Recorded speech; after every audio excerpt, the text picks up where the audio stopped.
tratando, hoje é o segundo dia dessa série, nós estamos olhando para as marcas do membro saudável. Eu falei na semana passada que muitos livros foram escritos sobre as marcas de uma igreja saudável. E a igreja saudável, ela tem determinadas marcas, né, determinadas características que fazem dessa igreja uma igreja saudável. Mas uma igreja saudável, ela é, e eu disse isso semana passada, a soma do esforço ou da presença e da participação tanto da liderança da igreja em estabelecer uma direção, quanto dos membros em abraçar essa direção e a servir o seu Senhor na igreja local. E a gente está tentando, então, ao longo dessas semanas, hoje mais algumas semanas permitindo o Senhor, lidar com a importância e com o valor da membresia. Nós vivemos numa época em que ser membro de uma igreja não tem mais o valor que teve um dia. Não é mais visto como importante, como foi num momento anterior, mas para a vida cristã é extremamente valioso e importante que nós estejamos ligados a uma igreja local e que nós estejamos servindo nessa igreja local. E como eu disse, a importância dessa membresia tem sido diminuída. E existem diversas razões para isso. Talvez pudéssemos escrever um livro, pudéssemos ter um livro escrito sobre por que a importância da membresia tem sido diminuída. Mas eu queria lembrar você algumas dessas razões, na expectativa de que você possa pensar um pouco também sobre isso e ter o seu coração guardado sobre isso. Em primeiro lugar, eu tenho falado sempre aqui que nossa geração é uma geração que tem fobia de compromisso. O que isso significa? Nós queremos todos os benefícios sem as amarras, sem os deveres conectados a eles. Nós queremos o sexo sem o casamento. Nós queremos o dinheiro sem o trabalho. Nós queremos todos os benefícios que advêm dos relacionamentos e da nossa vida sem as amarras, as responsabilidades, os deveres que vêm com eles, né? E isso, essa fobia de compromisso, muita gente tem tido aversão a se comprometer a qualquer coisa que seja. As pessoas não querem se comprometer a um jogo de futebol, a jogar bola todos os dias, ou a ter um determinado compromisso, ainda que seja de lazer. As pessoas estão fugindo de compromisso de uma forma muito intensa. Isso é uma marca da nossa geração. Uma outra razão por que a membresia, ou o valor da membresia tem sido diminuído, é porque nós vivemos num tempo de individualidade. A individualidade tem sido exacerbada, tem sido valorizada. As pessoas, quem você é, o valor que você tem, a grandeza que há em você, são coisas que têm sido faladas continuamente. E isso tem tornado pessoas indiferentes ao coletivo. Basta que você perceba, em qualquer fila, como as pessoas são indiferentes ao coletivo. Basta que você perceba no trânsito como as pessoas são indiferentes ao todo. Todo mundo quer o seu espaço, todo mundo quer chegar primeiro, todo mundo quer o seu benefício. E o todo, ninguém liga para ele. Cada um que se vire, cada um por si. Eu me lembro que, e já falei isso aqui algumas vezes, talvez se você for da Bahia, você lembre desse jargão, né? Lá na Bahia se dizia que farinha pouca, o meu pirão primeiro. Né? Eles diziam sempre isso. E eu costumava dizer para eles que esse ditado está errado. Né? Farinha pouca, todo mundo come pouco. Né? Mas falar isso hoje em dia é quase uma tolice. Né? Uma terceira razão por que a membresia da igreja tem sido diminuída é porque nós vivemos num tempo de independência. Então todo mundo tem sua própria visão. Todo mundo tem sua própria razão, todo mundo tem sua própria verdade. Hoje se fala disso, da verdade de cada um de nós. Né? Que coisa poderia ser mais absurda do que a pluralidade de verdades? A própria palavra, o próprio conceito de verdade se estabelece que é único, que não existem mais de uma verdade. 2 mais 2 não podem ser 4 e 5 ao mesmo tempo, não pode, porque só existe um resultado que seja um resultado verdadeiro. E nós vivemos esse tempo de independência e muitos consideram ser membro de uma igreja local um fardo. consideram a igreja local um peso que limita. Eu queria tanto servir ao Senhor, mas aqui na igreja é desse jeito, e desse jeito não é o jeito que eu queria servir ao Senhor. Eu amo tanto o Senhor, mas eu amo desse jeito. E não é o jeito que a gente ama aqui, a igreja é um fardo para nós. Para muita gente a igreja é um fardo, mas é porque nós vivemos num tempo de independência, onde nós somos incentivados a ser nós mesmos, e isso é uma coisa positiva, em detrimento do que os outros são e desvalorizando o que os outros são e valorizando apenas o que nós somos e o que nós queremos. E esse é o lado negativo. O lado positivo não é no ser você mesmo. O lado negativo está no fato de a gente considerar o coletivo um fardo. Nós estamos fugindo de instituições. Nós não queremos mais instituições. Se fala hoje do casamento como uma instituição falida. Por quê? Porque a gente não quer mais a instituição. Todo mundo, hoje se fala de família de uma forma muito mais fluida, de uma forma como se ela não tivesse uma estrutura, não tivesse uma forma. Nós fugimos de formas, porque nós somos incentivados a essa independência. Eu quero fazer do meu jeito, da minha maneira, como eu quero, do jeito que eu acho, a minha verdade precisa prevalecer. E isso não é verdadeiro. Isso é tolo da nossa parte, porque nós não podemos viver independentes. Nós nem sequer somos independentes. Nós somos interdependentes. Tem pessoas que nós amamos tão profundamente, que a nossa vida está tão conectada à vida dessa pessoa, que ela não existe sem. Basta nós olharmos para os nossos filhos. Que pai poderia dizer que vive sem o seu filho como se nada tivesse acontecido? Não pode. Porque a vida dos nossos filhos estão tão conectadas a nós mesmos, que a nossa vida vive não só em função deles, mas conectada à vida deles de uma forma tão profunda que nós não conseguimos tomar decisões deixando-os totalmente de lado. É impossível. Então, essa ideia de independência, ela não existe. Nós não somos independentes porque nós dependemos de Deus plenamente, em todos os aspectos. Então, a ideia de uma era de independência é uma ideia fadada ao fracasso, mas que causa muitos estragos, porque cada um vai fazendo e vai trilhando o seu próprio caminho, sem formas. Nós estamos fugindo de formas, fugindo de instituições, fugindo de modelos. Nós não queremos isso, nós queremos criar tudo nosso, novo, tudo do zero. E isso é um problemaço, porque uma igreja como a nossa é uma igreja que tem uma herança que vem dos reformadores, que vem da teologia reformada, que vem da igreja reformada, que vem desse resgate, dessa busca de resgate das Escrituras e de um modelo bíblico, e é um modelo bíblico para nós. Então não dá para nós criarmos nossa própria forma, a nossa forma já está estabelecida pelas Escrituras. Uma quarta razão por que a membresia tem sido diminuída, o valor dela tem sido diminuído, é porque muitos consideram a igreja algo antiquado, ineficiente e, como eu já disse, até um obstáculo.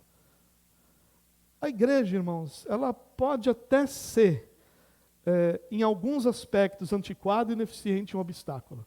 Ela é, eu concordo que ela é.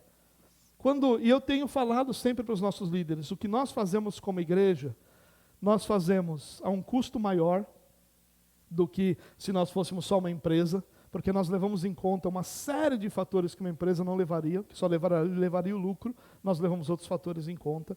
Nós levamos mais tempo, porque os nossos processos não são tão eficientes quanto de uma empresa seria, porque nós visamos outras coisas que não somente o lucro, e nós não temos a qualidade plena que nós teríamos se nós fôssemos uma empresa. Por quê? Porque para nós, acima da qualidade, estão pessoas, vidas. Ao lidar com pessoas, ao lidar com vidas, às vezes nós vamos abrir mão da melhor qualidade para que a gente possa ter o envolvimento de todas as pessoas. Então é claro que a igreja não é uma empresa. Se esse é o seu olhar, você olha para nós e diz, olha, se aqui fosse administrado como é administrada a minha empresa, a gente estava voando. Você está enganado. Você está enganado. Porque a gente poderia estar atingindo alguns resultados, mas nós não estaríamos abençoando pessoas. E esse é um fator muito importante ligado às empresas. As empresas têm um alvo, que é o lucro. E eles estão certos em terem o lucro. Uma empresa que não busca lucro, ela está fadada ao fracasso. Nós, como igreja, nós buscamos outra coisa. Nós buscamos a glória de Deus através da edificação das pessoas. E para isso, não importa quanto custa. Não importa se é mais caro do que lá na empresa. Não importa se é mais demorado do que lá na empresa. Não importa se a gente ainda não atingiu a qualidade que atingiu lá na empresa com um custo mais baixo e mais rapidamente. Não importa. Porque o nosso objetivo é edificar vidas para que Deus seja glorificado nessas vidas. Então a ideia de que a igreja é algo antiquado, ineficiente, obstáculo, só prova que o olhar de alguém que pensa na igreja assim, sobre a igreja, está errado. E essa pessoa precisa corrigir sua visão sobre o que é a igreja, sobre o que a igreja deve ser e o que a igreja deve fazer. E uma outra coisa importante, irmãos, a igreja ela tem algumas, na sua forma, algumas limitações que servem para nos proteger. Todos nós temos ideias novas. Todos nós somos cheios de ideias. Todos nós temos objetivos na nossa vida que a gente acaba trazendo para dentro da igreja e olhando para a igreja como se fosse um local onde esses objetivos podem ser praticados e alcançados. Porém, igreja, ela depende de um único fator, e de um fator mais importante do que todos os outros. O que a Bíblia fala sobre ela. O que Deus ensina sobre ela. O objetivo que Deus estabeleceu para ela. Todas as outras coisas, elas devem ser secundárias. Em último lugar, a membresia da igreja tem sido diminuída porque alguns têm suas afeições comprometidas. E aqui, irmãos, como nós estamos falando de igreja e de nós como igreja, eu queria pedir licença para que você me permitisse usar nessa mensagem aqui umas 2 ou 3 histórias da minha experiência para falar sobre isso. Eu fui pastor no Rio Branco por 5 anos, quase 5 anos. E eu mudei em 2008 para a Bahia. E eu cheguei lá cheio de ideias, né, querendo mudar o mundo, vamos ganhar a Bahia, né, essas coisas todas. Né. E aí eu demorei para perceber essa questão. As minhas afeições estavam comprometidas. O que isso significa? Significa que a minha história no Rio Branco, e foi uma história da qual eu me alegro até hoje, e eu louvo o Senhor até hoje por tudo que aconteceu ali. Essa história no Rio Branco virou uma bagagem para mim que eu não conseguia deixar para viver a nova experiência. E todas as coisas que eu fazia, elas tinham uma conexão com aquilo que eu já tinha feito, com alguma coisa que eu já tinha vivido. E foi muito duro, muito demorado, foi um processo dos mais dolorosos da minha vida para que essas afeições fossem para o lugar. E todos nós aqui, exceto aqueles que já chegaram aqui na igreja, e que nunca tinham conhecido a fé evangélica e conheceram a fé reformada diretamente, exceto esses poucos privilegiados, todos nós viemos de outras experiências religiosas. E a mesma luta que eu percebi, que eu vivi e demorou talvez 2 anos para que essa luta fosse vencida, eu vejo muitos irmãos vivenciando aqui na igreja. Os irmãos olhando para o que viveram, para como era, para as experiências que tiveram, para os bons momentos que tiveram, olhando para trás e olhando para hoje, ao invés de experimentar esse tempo novo, se frustrando porque não é igual àquele. Isso são afeições comprometidas, afeições fora do lugar. E sabe quando é que a gente percebe que as afeições estão fora do lugar? Quando a nossa igreja fala de um jeito e você fala de outro. Seu vocabulário não é igual ao nosso. Isso significa que as suas afeições não estão aqui, estão em outro lugar. Quando a sua maneira de pensar como igreja, como cristão, como membro de igreja, ainda não é uma maneira uniforme como a nossa. É outra maneira. Nós falamos todos, vamos dar um exemplo, todos nós falamos, olha, é A. Aí você fala, mas o B eu experimentei porque o B era isso e aquilo. São afeições comprometidas. São afeições no lugar errado. E eu quero dizer uma coisa para você, meu irmão. Enquanto eu não conseguir experimentar essa transformação de que as minhas afeições fossem para o lugar, estivessem no lugar onde eu estava por inteiro, com o meu coração por inteiro, amando aquele lugar e olhando para aquele lugar como é aqui que eu estou e é aqui que eu vou experimentar o que Deus tem para mim, eu não floresci.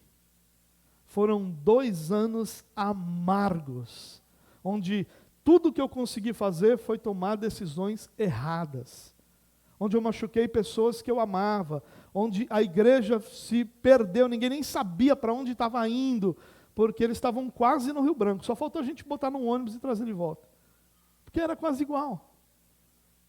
E eu vejo muitas pessoas vivendo essa experiência de que um dia elas tiveram uma determinada experiência com Deus, e aí hoje eles estão aqui aguardando aquela experiência brotar do chão de novo, e ela não aparece, e aí eu não me encaixo na igreja. Claro que eu não me encaixo. Meu coração não está aqui, meu coração está lá onde eu estava. Meu coração está nas experiências passadas, meu coração está na realidade passada, meu coração não vai se encaixar. Para que nós possamos florescer aqui, irmãos, nosso coração precisa estar aqui. Nós precisamos estar aqui por inteiro, porque estar aqui pela metade não vai ser bom para ninguém, principalmente para você, principalmente para o seu coração, que se frustra com o hoje e vive de uma alegria do passado. Agora imagine você, se essa alegria do passado tivesse trazido no seu coração uma tremenda confiança de que Deus pode fazer coisas grandes, porque eu já as experimentei. E eu olho para frente e digo, aqui Deus vai usar a minha vida e nós vamos viver também essas experiências grandiosas. Só que agora eu estou mais maduro, agora eu estou mais sábio, pelo menos é o normal de todos nós, né? De vez em quando a gente dá uma falhada nessa parte. Mas agora minha fé é mais firme.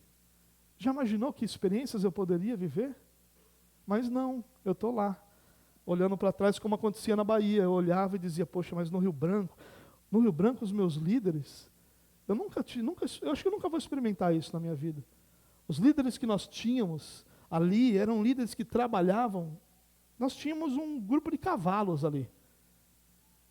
Não importa qual fosse o peso. Você já assistiu aquele filme do Velozes e Furiosos, que é o filme mais mentiroso que existe na Terra? Que um dos filmes, o cara puxa com um carro, com um caminhão, sei lá, um cofre de 1 tonelada. É o único carro do mundo que puxa. E o carro faz a curva assim, e o cofre rola e o carro não acontece nada. Mas essa é outra história. Sabe aquele cofre lá? Então, se botasse os nossos líderes para puxar, eles puxavam. Melhor do que aquele carro lá. E eu ficava olhando para trás, e aí lá na Bahia, era mais devagar a coisa, né? Não é nenhuma crítica, não. Não é nenhuma crítica. Eu aprendi muito lá. Porque eles sabiam o que era trabalhar e eles sabiam o que era viver. A gente não sabe, a gente só sabe o que é trabalhar. A gente acha que a gente faz coisa boa, a gente só faz besteira, porque a gente está trabalhando muito mais do que a gente precisava e não está curtindo nada da nossa vida. Mas eles sabiam que tinha a hora de trabalhar e a hora de viver. E era mais devagar. Eu olhava, falava, meu Deus, me dá uns cavalos, Deus, que eu tinha. Me dá. Enquanto eu não entendi que eu fui ser pastor das pessoas naquele ritmo, com aquela mentalidade, com aquele entendimento, eu não fui bom para eles. Eu não os abençoei, eu não os servi para a glória de Deus. Talvez, irmão, isso aqui é algo que tem estado muito forte no meu coração, talvez essa seja a sua realidade. A realidade de que Deus podia estar usando você podia estar florescendo grandemente entre os seus irmãos, mas o seu coração ainda está lá atrás.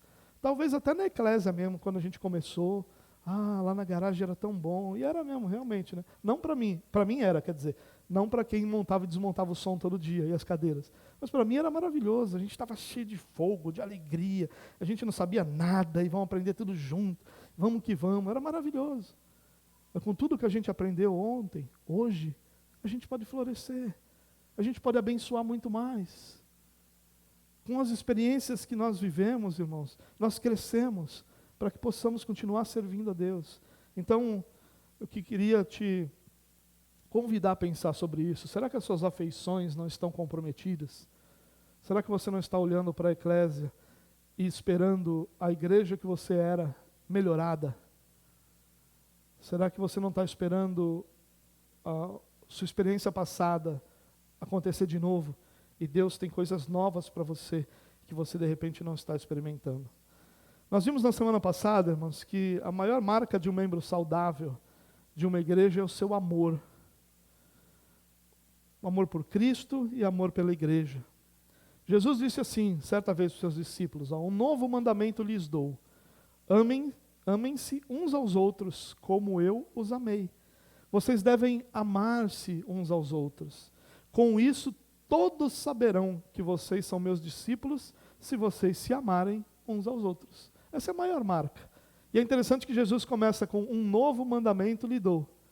Né? Como se ele olhasse para todos aqueles centenas de mandamentos que os judeus tinham e dissesse, olha, todas essas coisas aqui podem se resumir nesse novo mandamento. Se vocês se amarem, todos vão saber que vocês são meus discípulos.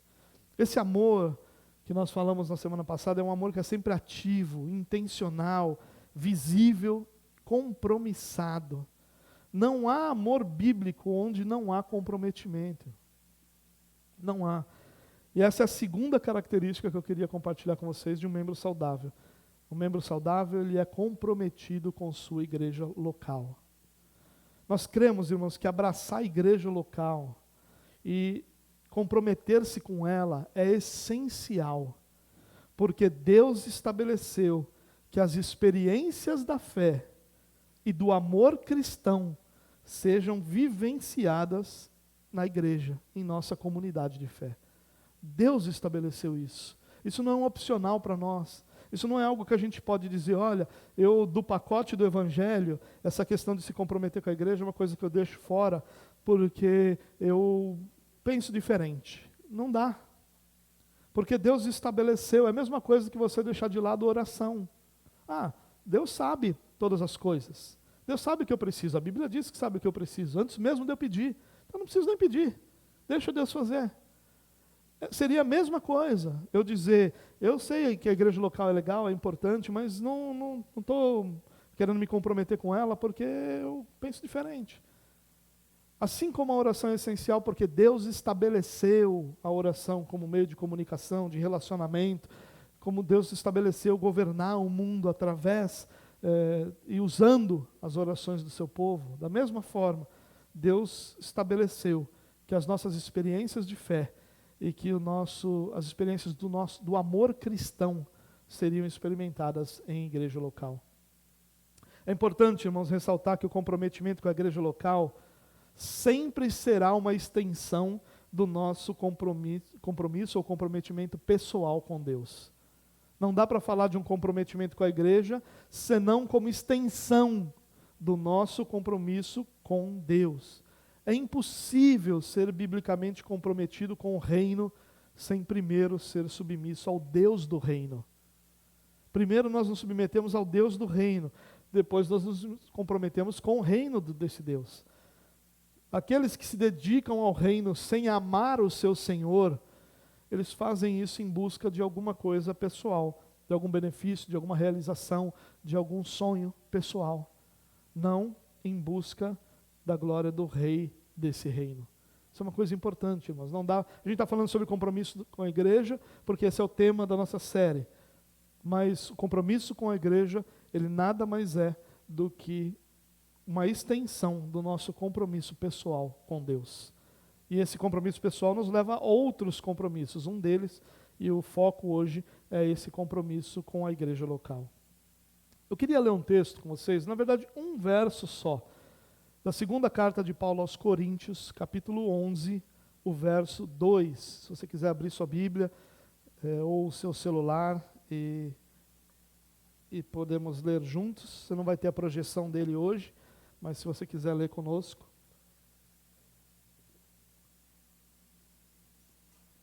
Segunda carta de Paulo aos Coríntios, capítulo 11. Eu quero ler com você o segundo verso. Encontrou aí? 2 Coríntios 11, versículo 2, diz assim, o zelo que tenho por vocês é um zelo que vem de Deus. Eu os prometi a um único marido, Cristo, querendo apresentá-los a Ele como uma virgem pura. Paulo aqui falando aos Coríntios, explica o zelo que ele tem, a razão do comprometimento que ele tem com a igreja aos Coríntios. Ele diz que essa razão, esse zelo, primeiro vem de Deus, e segundo que a razão é porque o seu serviço é entregar a Cristo uma igreja pura, uma igreja virgem, aqui como Paulo usa a expressão. Irmãos, eu queria compartilhar com você, então, a partir dessa ideia de que nós, como membros de uma igreja, como pessoas comprometidas com Cristo, pessoas que amam a sua igreja, ao mesmo tempo são comprometidas com a igreja local, com a igreja onde nós somos membros. Eu queria compartilhar 3 áreas onde todo cristão deve ser comprometido com sua igreja local. E de novo, vou dizer o que eu disse lá no início da série. A nossa ideia aqui não é fazer um teste, como se você fosse guardando na sua mente, olha, essa área não, então 0 ponto. Essa área aqui, sim, eu estou comprometido, 1 ponto. Essa outra área, também, 2-1, ganhei, né? Não é essa a ideia. A ideia não é que você faça um teste, a ideia não é que você fique se medindo, a ideia é que você se sinta motivado. Nas áreas em que você perceber que o seu comprometimento não está como deveria ser, que você possa se sentir motivado a se comprometer. E que nas áreas em que você se perceber comprometido com sua igreja local, você pudesse louvar a Deus por isso e trabalhar para que isso continuasse uma realidade na sua vida. A nossa ideia aqui, irmãos, não é diminuir, não é atacar, não é atingir, é simplesmente edificar. A minha oração é que todos nós possamos ser edificados a partir de lidar com essas áreas onde o cristão deve ser comprometido com sua igreja local. A primeira área que eu queria destacar é o tempo. Irmãos, o tempo é um dos bens mais valiosos que nós possuímos. Nós possuímos poucas coisas que valem mais, se existe alguma coisa que vale mais do que o nosso próprio tempo. Ele não volta, ele não pode ser modificado, a gente não pode atrasar, a gente não pode segurar, apesar de a gente querer muito, né, que o sol pare, né, nós não temos essa capacidade, nós não temos esse poder. Todos nós, quando olhamos para trás, temos a tendência, depois dos 40, você olha para trás e tem a tendência de pensar o seguinte: se quando eu tinha 20 anos, eu tivesse essa mesma mentalidade que eu tenho hoje, essa mesma maturidade, as decisões teriam sido outras, minha vida teria sido outra. Às vezes nós pensamos assim, se eu tivesse conhecido Cristo antes, minha história teria sido diferente. Nós sempre olhamos para trás e chegamos à conclusão que não dá para voltar no tempo.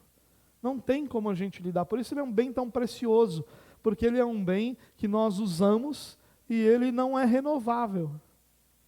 Ele é um bem que segue em frente até que um dia se extingua. Não dá para renovar. Não é alguma coisa que você pode repor e continuar tendo. Não é. Ao contrário disso, ele é escasso. Ele é um dos bens mais escassos. Às vezes nós achamos que nos falta dinheiro, né? Mas chega um momento que a gente percebe que o que está nos faltando mesmo é tempo. Não tempo dentro do dia, mas o tempo na própria vida, porque ele vai passando e vai passando, né? E depois que você chega, por exemplo, aos 40, você olha para trás e você percebe que talvez você já tenha vivido metade da sua vida, né? Quando você chega aos 50, você percebe que possivelmente, certamente você já viveu mais da metade da sua vida.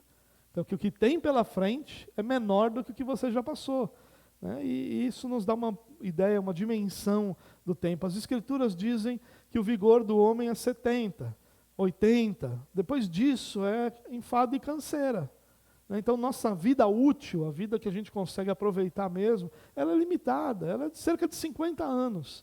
Né? Porque tem toda a nossa infância, adolescência, juventude, da fase adulta, que a gente aproveita mesmo, é cerca de 50 anos. Depois, a gente já começa a ter limitações, né? Começa a doer tudo, começa a não poder comer tudo, começa a precisar de remédio, precisar de ajuda. Bom, a gente começa a não estar mais plenamente bem como a gente gostaria, como já esteve um dia, né? Assim é. Vou dar um exemplo. Eu, quando eu tinha 18 anos de idade, perder uma noite de sono não tinha problema nenhum, né? Coisa que os jovens de hoje, os jovens mole que existe hoje, mas isso é outra história. Quando eu tinha 18 anos, precisava virar uma noite, 2, 3, eu virava e estava tudo bem, né? A gente inventava um monte de coisa que só devia fazer mal, né? Doril com Coca-Cola, com café, com sei lá o quê. Nunca resolvia nada e a gente passava bem os dias. Hoje, se acordar no meio da noite e tiver dificuldade de dormir, amanhece o dia sem dormir, porque não não tem mais, a gente não tem mais controle sobre isso. Perder uma noite de sono é uma semana com dor de cabeça. Não é mais igual era antigamente. Então o tempo é um bem extremamente valioso, irmãos. É talvez o bem mais precioso que nós tenhamos. E um cristão, ele precisa entender isso. Que o tempo dele é precioso, o tempo dele não volta. E que por isso ele precisa olhar para o tempo dele, em conexão com a sua igreja local, de uma forma muito sábia. Ele não pode lidar com o seu tempo e com a igreja local de uma forma leviana, porque o tempo passa, as coisas acontecem, e aquilo que era para ser experimentado não é. Um cristão saudável, bíblico, ele precisa ter seu tempo comprometido com as atividades da igreja. Não é a ideia de que ele precisa estar em tudo que a igreja faz, não é essa a ideia, irmãos. Não é a ideia de que se o crente não vem, né, como a gente já ouviu, um dia de chuva, os cristãos não vêm para a igreja. Imagina se Jesus voltar nesse dia. Né? Eu não sei se você já ouviu isso, eu já ouvi isso, já tive medo disso. Né? Meu Deus, não posso. Vai com o pé dentro da água, na lama, vai tudo, vamos lá. Se Jesus volta, né, vai me encontrar aqui.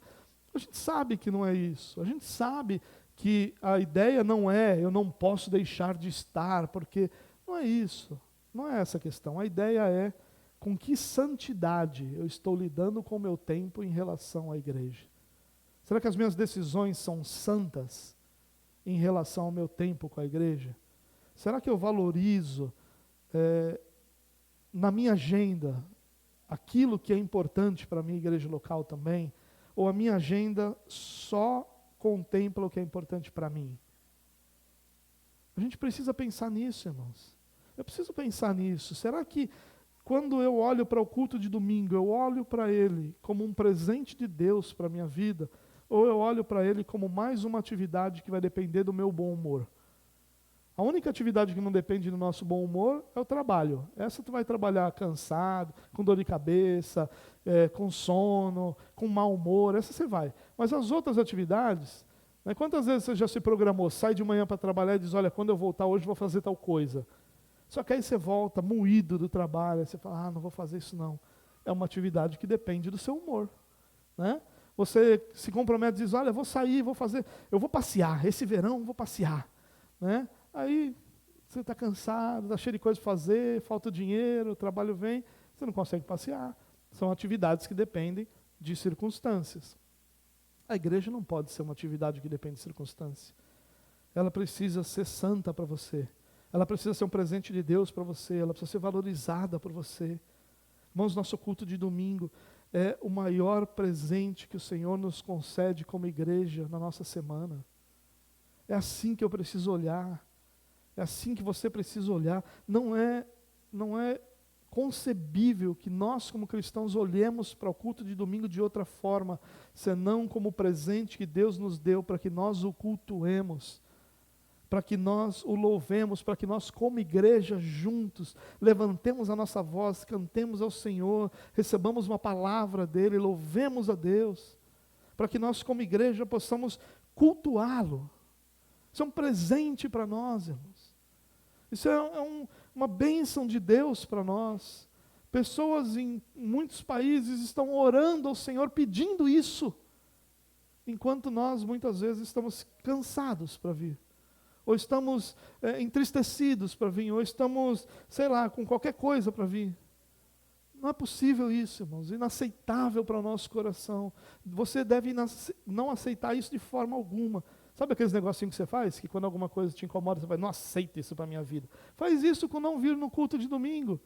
Vai estar dando um bom uso para esse negócio aí. Né? Para essa sua revoltinha de não aceita isso sobre a sua vida. Não aceite não estar no culto. Não aceite não participar, não aceite que outra coisa tome o seu tempo. O horário do culto de domingo precisa ser do Senhor, irmãos.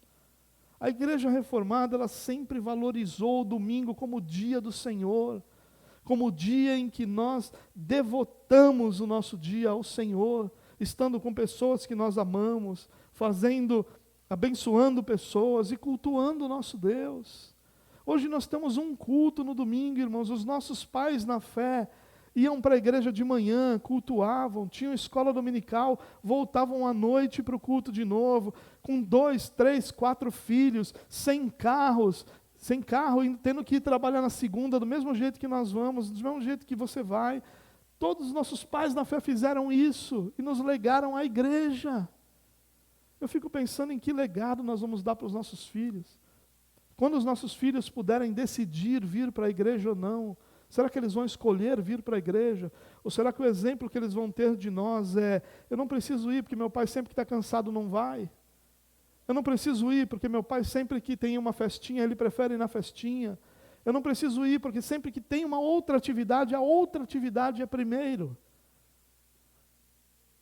Nós precisamos, irmãos, olhar para o nosso tempo de forma santa. Estar no culto ao Senhor precisa ser inegociável. Gastar tempo com a igreja precisa ser inegociável. Chegue mais cedo, saia mais tarde, abrace os seus irmãos. Quer dizer, a gente está numa época que está ruim de abraçar, mas fale com os seus irmãos. Está ruim de abraçar, menos para a Karen, né? A Karen não tem isso, ela não entende essa língua aí que fala. Tempo, irmãos, é algo precioso que você tem.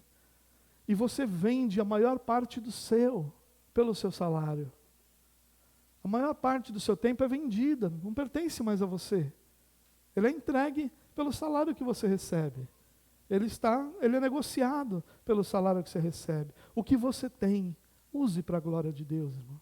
Use para a glória de Deus. Você não precisa fazer loucuras, como muitas vezes nós vimos no passado, pessoas abandonando seus empregos porque senão não podem nunca cultuar, ou pessoas deixando de servir, de cuidar da sua família, de ter recursos para a sua família, porque queriam passar o dia inteiro na igreja. Não é isso que eu estou dizendo. Eu estou dizendo que aquele tempo que é seu, trate-o com santidade, trate com amor ao Senhor, use-o para a glória de Deus.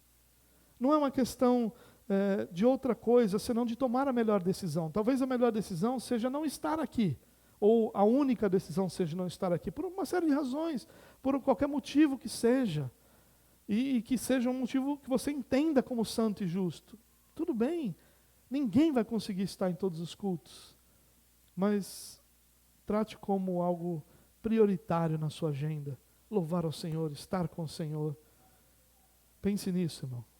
A segunda área onde um cristão deve estar comprometido com a sua igreja local são os seus talentos, é a área dos seus talentos, dos seus dons, das suas habilidades. Deus nos deu habilidades, irmãos. E com essas habilidades nós obtemos o nosso sustento, nós cuidamos da nossa família. Agora você já parou para pensar, irmãos, que a habilidade que você tem foi dada por Deus para você, para que você a usasse no reino de Deus? Eu acho interessante o seguinte: às vezes nós vemos pessoas perto de se aposentar, aí o camarada trabalhou a vida inteira dele, sei lá, dando aula. E aí o camarada vai se aposentar. E aí ele diz assim: agora que eu vou me aposentar, e passei a vida inteira dando aula, agora eu vou, sei lá, andar de bicicleta. Aí, só para usar um exemplo aqui, mais próximo da gente. E eu vou agora viver de andar de bicicleta. Como assim, irmão? Deus te preparou a vida inteira sendo professor. Agora você está preparado, agora você está suprido porque está aposentado. Agora que é hora de você dizer: o restante da minha vida é para servir ao Senhor, naquilo que Ele me preparou, com o sustento que Ele me deu, eu vou me dedicar ao Senhor. Agora estou andando de bicicleta.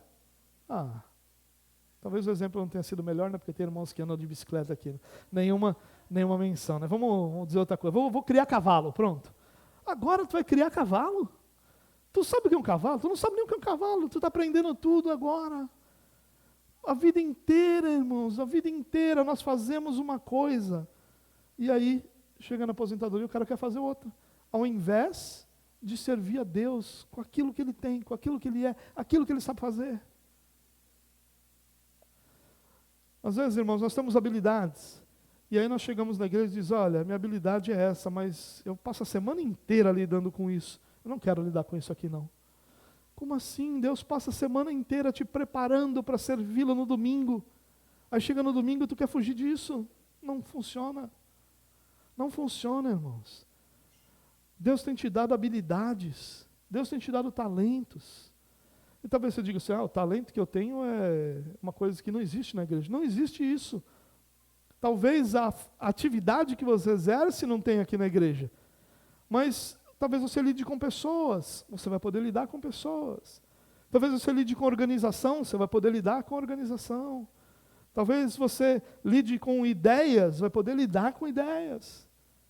Mas aquilo que você faz, irmãos, aquilo que você aquilo Deus tem te preparado para usar no reino de Deus, a habilidade que você tem, Deus tem dado a você. Pensando não é no seu sustento não, porque Ele podia te dar o sustento de qualquer outra forma. Ele tem te dado a habilidade que tem dado, para que essa habilidade seja usada no reino de Deus. É lá que Deus vai usar a sua habilidade.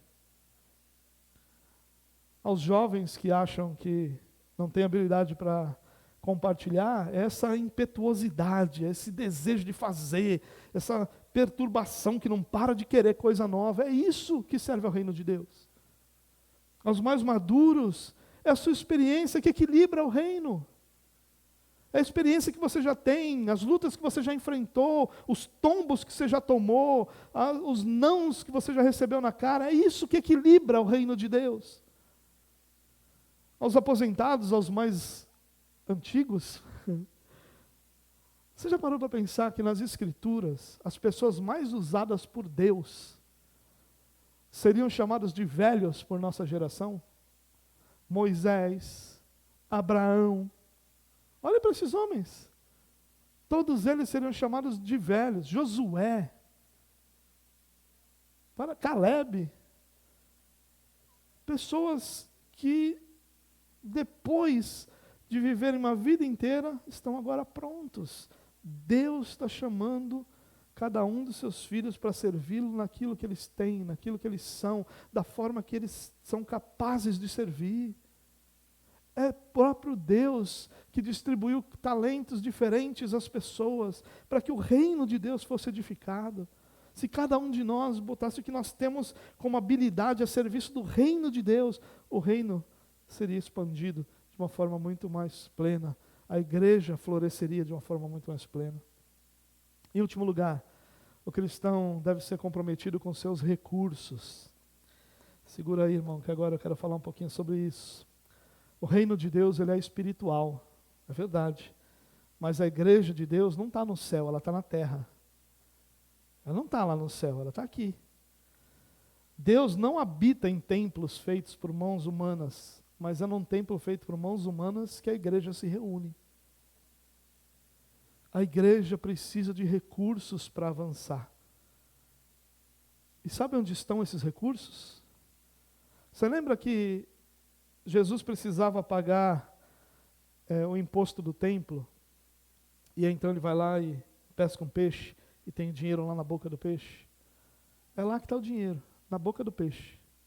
Você sabe quem é esse peixe? Vou fazer uma coisa que eu não costumo fazer assim. Dá uma olhadinha para quem está do seu lado. Faz assim, ó.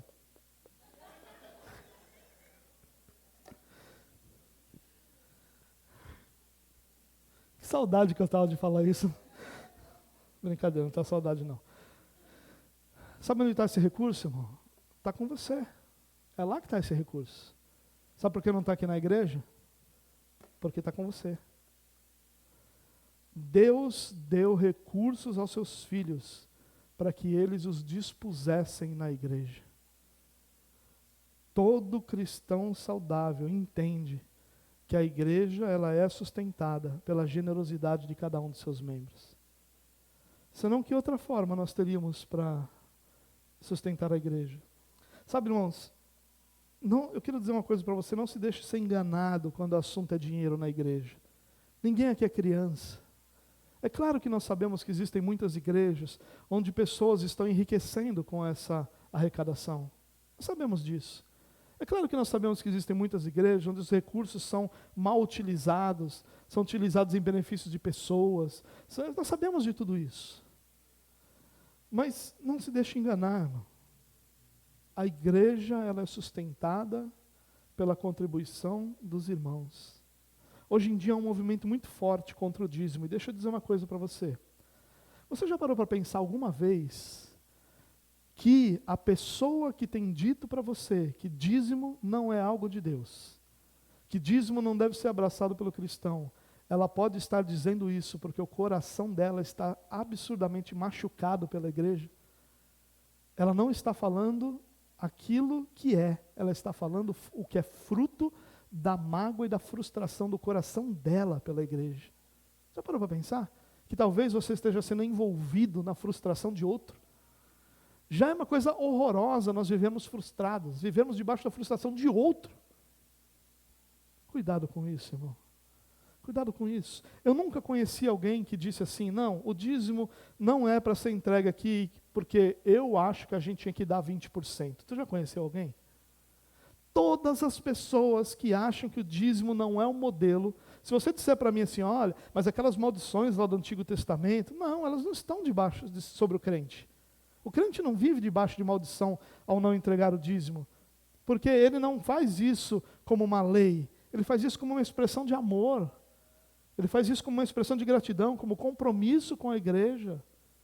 E aí então, você me diz assim, então essas maldições, não, essas maldições não estão, ninguém está falando sobre maldição aqui, estamos falando sobre glória de Deus, é muito superior. Se para você o que move sua vida é maldição, você ainda está no passado, filho. A gente já passou disso, a gente já está em algo muito superior, que chama glória de Deus. A gente não se importa com maldição, porque não tem nenhuma para quem está em Cristo Jesus. Nenhuma. Nenhuma condenação há para quem está em Cristo Jesus. Nenhuma. Não tem condenação nenhuma. Porque Cristo, em nosso lugar, satisfez a justiça de Deus. Não tem condenação. A gente está falando de algo superior, a glória de Deus. De algo superior, de Deus ser honrado com aquilo que a gente recebe. A gente está falando sobre algo muito superior, sobre nossa justiça, exceder a justiça dos fariseus, dos escribas e dos fariseus. Exceder. 10% é o que nós fazemos como modelo para a nossa contribuição, com o coração tranquilo, sabendo que nenhum de nós está fazendo nada de excepcional. Porque tudo que nós temos vem do nosso Senhor. Não estou dizendo que não é difícil. É difícil, para mim e para você. Mas mesmo sendo difícil para todos nós, o que nós fazemos é para a glória de Deus. Tome cuidado, irmão, porque talvez a pessoa que esteja ensinando você que o dízimo é algo que não é bíblico, essa pessoa só tenha um coração machucado, frustrado, magoado, por tudo que ela viveu na igreja, ao invés de ter uma compreensão bíblica sobre o que é o dinheiro e a igreja. Deixa eu te contar uma coisa, meu irmão. Certo dia, e eu não vou contar como a experiência aconteceu, né, porque experiência é experiência, mas certo dia eu como pastor, ainda no Rio Branco, eu acordei com a plena certeza e convicção de que Deus tinha me dado a missão de evangelizar durante a visita do Papa ao Brasil. Eu acordei com aquilo no meu coração, e eu lembro que eu acordei a Karen e falei, amor, Deus falou comigo. E ela falou, tá bom, então bom, e virou para o lado e dormiu. E eu falei, meu Deus, nem minha mulher está acreditando em mim, né? Como é que eu vou acreditar? Mas eu acordei com aquela convicção, aquela certeza de que eu deveria preparar um evangelismo durante a visita do Papa ao Brasil. E, na época, a gente só tinha ouvido falar que o Papa vinha, a gente não sabia de nada, eu achei que ele iria para a Aparecida, né? E aí eu fui para o computador, e naquela época a internet fazia aquele né? E eu fui lá para a internet procurar onde o Papa viria e descobri que era em São Paulo. E aí ficou um pouco mais fácil. E aí então nós, conversando com a igreja, né? E a igreja era mais maluca do que eu era, então a gente achou realmente que aquilo era uma coisa de Deus, e nós decidimos que nós entregaríamos 5.000 CDs. Se você não sabe o que é CD, é um aparelho, uma coisinha redondinha que existiu lá na Idade da Pedra, né? Você colocava assim dentro de um aparelho e ele lia aquilo e saía um som, um vídeo, né? Era um CD. E aí nós fazíamos na época CDs de evangelismo. Esses CDs tinham algumas músicas e tinha também uma mensagem evangelística. Nós decidimos fazer 5.000 CDs. E quando nós fomos fazer o orçamento, a gente viu que a igreja, fazendo todo o esforço possível, podia comprar 400 CDs. E a gente ia fazer 5.000. E eu lembro que eu mandei e-mail para todos os pastores famosos do Brasil. E-mail. E-mail é uma carta digital que existiu também algum tempo atrás, antes de existir o direct, existia e-mail. E aí eu mandava e-mail, né? E a maioria nunca me respondeu, outros respondiam que, olha, nosso orçamento está comprometido com os nossos projetos e tal. Beleza. Aí comecei então a ligar para pastores conhecidos, e aí fui recebendo doações. Um pastor doou 1.000, o outro pastor doou 1.000, e aí pessoas foram aparecendo na igreja, visitantes, e a gente falava daquilo, e a pessoa diz, olha pastor, eu quero contribuir com tanto, eu quero contribuir com tanto. Resumindo a história, nós conseguimos dinheiro para 5.000, fomos em São Paulo, Galeria Pagé, 25 de março, aquele lugar fantástico, né, que existe nesse mundo aqui, e compramos 5.000 CDs. E começamos a gravar. Eu tinha um computador que tinha uma gravadora de CD. Levava 5 minutos para fazer um CD naquela época. E aí, então, eu colocava para gravar e eu comecei a fazer a conta e eu falei, uns 3 anos depois do Papa vir, a gente consegue acabar de gravar esse negócio. E aí eu falei aquilo para a igreja, e sabe o que aconteceu, irmãos? Os irmãos começaram a trazer computadores para a igreja. E eu dormi várias noites no chão, do lado do computador, onde o computador abria a janelinha, eu meio dormindo lá, trocava o CD, às vezes eu dormia mesmo, né? Mas a maioria das noites eu conseguia ficar trocando o CD, e outros irmãos da igreja, e a gente montou 3 ou 4 ilhas ali para gravar CD, e outros irmãos ficaram gravando isso, e a igreja inteira se envolveu naquilo. E quando chegou o dia, irmãos, a gente não tinha nem carro para ir para lá. A gente conseguiu uma van emprestada. Eu acho que, foi o Edson que dirigiu, né? O Edson, cadê o Edson? Está ali. O Edson que dirigiu essa van. Todo o dinheiro que nós tínhamos, a Sheila deve lembrar disso, deu para a gente conseguir comprar algumas caixas de bombom. E a gente foi para fazer aquele negócio. Saímos 10 horas da noite achando que o negócio era meia-noite, o negócio era no outro dia de manhã, com uma meia dúzia de caixa de bombom e um galão de 20 litros d'água. Era tudo que a gente tinha, não tinha dinheiro para tomar um café. E a gente foi na maior alegria. E sabe aquele negócio de nós vamos evangelizar? E a gente foi para lá, e chegou a noite, não deixaram a gente entrar com CDs, porque diziam que podia quebrar e virava arma, a gente não pôde entrar no meio da missa. Tínhamos que ficar até o outro dia, quase meio-dia, quando acabou a missa. Sem dormir, sem comer, sem nada. E aí, quando acabou a missa, nós distribuímos os CDs, e eu pude conversar com padres distribuindo CDs. Eu não sei quantas pessoas ouviram aqueles CDs. Eu não sei quantas pessoas se renderam a Jesus naquele CD.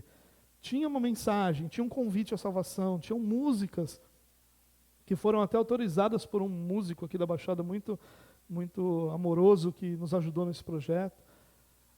E a maior lição daquele dia foi que quando a igreja quer, a igreja faz. O que a gente não consegue fazer como igreja é porque a gente não quer. Porque o que a gente quer fazer, Deus abençoa. Quando a nossa unidade, quando os nossos recursos, quando a nossa energia, quando nossos talentos. Enquanto a gente gravava CD, tinha irmãs que ficavam lá preparando alguma coisa para a gente comer. Enquanto a gente estava gravando CD, irmãos ficavam conosco lá só para conversar com a gente poder ficar gravando CD e os irmãos conversando juntos. Irmãos preocupados, irmãos nos ajudando a colocar no envelopinho, fazer lá o CDzinho todo. Aquilo, irmão, foi uma das maiores lições da minha vida sobre quando uma igreja quer fazer, a igreja faz. Naquele ano, nós distribuímos 5.000 CDs na visita do Papa, e nós distribuímos mais 5.000 CDs na área continental de São Vicente. A gente fechou o ano com mais de 10.000 CDs distribuídos. Uma igreja que o dinheiro que tinha dava para comprar 400, distribuiu 10.000.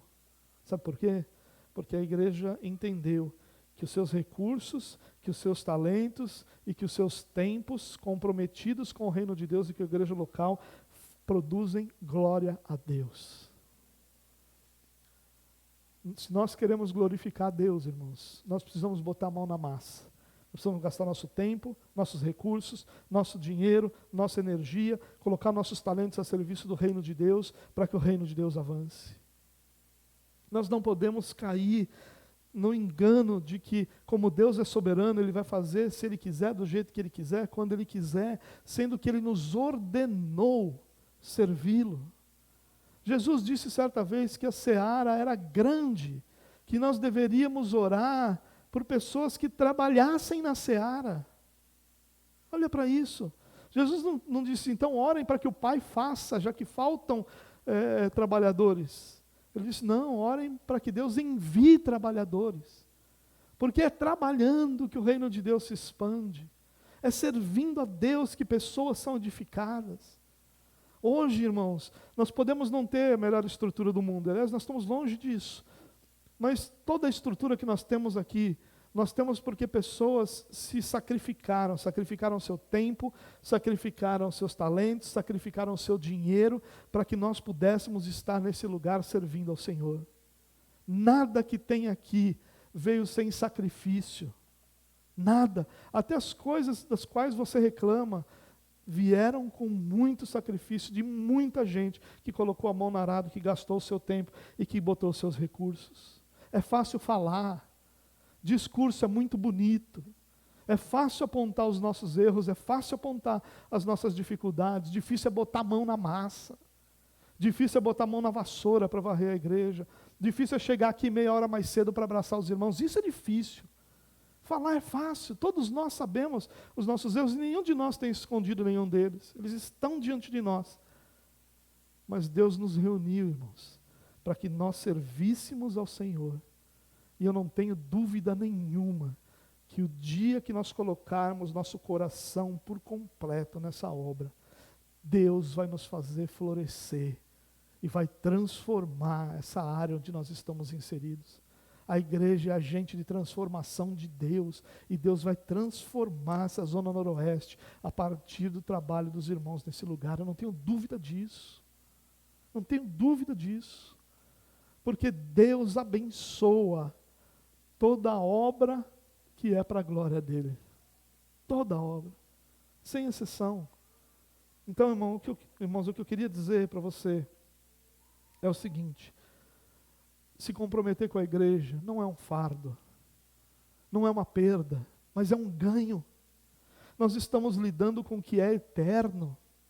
O trabalho que você tem hoje, você pode não tê-lo ano que vem. As ideias que você tem hoje, você pode não tê-las no ano que vem. Os filhos que você tem hoje, provavelmente daqui a alguns anos estarão casados, estarão constituindo suas próprias famílias e não estarão mais debaixo do seu cuidado, e sua vida continuará, porque tudo isso é temporal, tudo isso é passageiro. Mas quando nós nos reunimos como igreja, nós estamos lidando com o que é eterno. Nós estamos lidando com a eternidade, com preparar os irmãos para viver diante do nosso Senhor por toda a eternidade. Nós não estamos reunidos para entretenimento, nós não estamos reunidos para diversão, nós não estamos reunidos para rever amigos, nós estamos reunidos para Deus abençoar a nossa vida, para que nós louvemos a Ele e para que nós sejamos transformados por essa coisa tão maravilhosa que é a bênção de Deus sobre a igreja local. Uma certa vez uma pessoa me disse assim: pastor, eu contribuo bastante, mas minha contribuição é toda ela em cestas básicas, em ajuda a outras pessoas. Eu disse: que legal, irmão, que legal. Pena que você não seja membro de uma igreja, né? Ele falou: não, eu sou membro de uma igreja. Eu falei: então me explica como é que você faz isso aí. Não, eu não contribuo na minha igreja, eu contribuo assim. Eu disse para ele: quem te autorizou a fazer isso? Você pode me mostrar o texto bíblico onde você é autorizado a fazer isso? Porque na minha Bíblia, até a fome dos crentes em Jerusalém foi a igreja que cuidou. Não foram os irmãos que foram lá fazer sozinhos. Você vê como nós desvalorizamos a igreja local? Como a igreja local para nós não tem a importância que a Bíblia dá para ela. É a partir da igreja local que Deus abençoa a comunidade. Não é eu sendo igreja sozinho em todos os lugares. Eu disse para o irmão quer fazer isso? Faça. Que coisa boa você dar cestas básicas e você ajudar. Mas não tire isso de um dinheiro que não é seu, que não é sua responsabilidade administrar. Seu dízimo ao ser entregue para a igreja, ele se torna a responsabilidade da igreja administrar, não sua. Administre o seu, administre os seus 90% e deixe Deus fazer o que Ele quiser com o que é dele. Porque do mesmo jeito que Ele quis escolher o seu povo, Ele pode querer fazer qualquer outra coisa a partir do seu povo, que não cabe a mim e não cabe a você tomar as decisões sobre isso. Isso é algo que vem do Senhor. Eu queria terminar só dizendo, irmãos, que talvez suas experiências passadas tenham sido abusivas, o seu comprometimento foi explorado. Eu posso dizer isso sobre a minha vida. E hoje, talvez você tenha medo de se comprometer. Não deixe suas experiências, irmãos, definirem quem você é. Essas experiências podem ter te machucado, podem ter abusado de você, mas confie no Senhor e se comprometa com a igreja de Cristo, irmão. É através do seu comprometimento que vidas serão transformadas. Eu fui muito abençoado, cuidado, edificado, porque pessoas antes de mim sustentaram a igreja onde aconteceu a minha conversão. E a igreja estava lá, o prédio, os bancos, o som, os irmãos, tudo pronto para que eu chegasse e recebesse o melhor de Deus. Isso vai acontecer com a próxima geração, não a nossa, irmãos. O que você tem feito por essa igreja, com o seu tempo, com seus talentos, com seus recursos, vai atingir uma geração que vem depois de nós. Vai abençoar, vai transformar pessoas nesse lugar. Então não permita, irmãos, que o abuso que você sofreu impeça você de se comprometer com a igreja de Cristo. É através do seu comprometimento que pessoas são transformadas, edificadas e Deus é glorificado. Que Deus nos dê graça, irmãos, para que nós possamos olhar para o nosso comprometimento com a igreja como um presente de Deus para nós, como uma dádiva do Senhor, fazermos parte da igreja do Senhor para a glória dele. Vamos orar?